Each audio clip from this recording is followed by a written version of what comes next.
Abram got despondent. And interestingly, Abram in his humanness also struggled with doubt.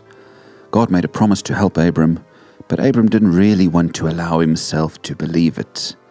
We read, he also said to him, I am the Lord who brought you up out of Ur of the Chaldeans to give you this land to take possession of it. But Abram said, Sovereign Lord, how can I know that I will gain possession of it? Genesis 15 verses 7 and 8.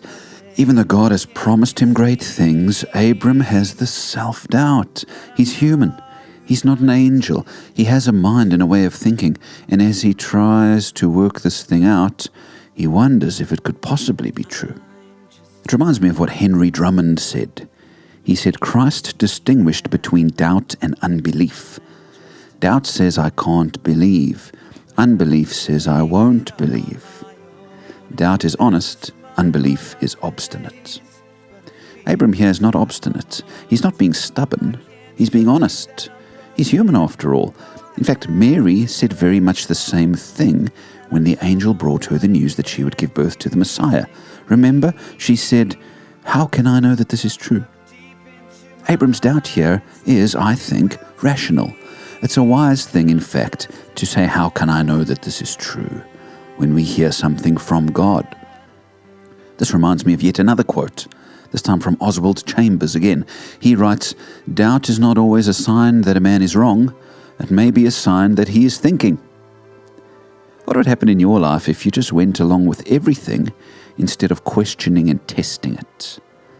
It would be quite unwise to just assume that every thought, every prompting, every idea you have is from God. Abram doubts here because he's a human.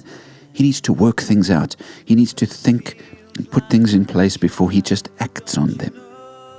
How can I know this is true? Is a statement of doubt, yes, but it's a statement not of obstinate unbelief. It's a statement of caution and care. I remember when I began to have the sense that I should perhaps leave the Methodists and look for somewhere else to minister. The idea came to me a prompt in my spirit from God, I believe, but I didn't walk into church that afternoon and resign. I felt the prompting and thought, how can I know this is true?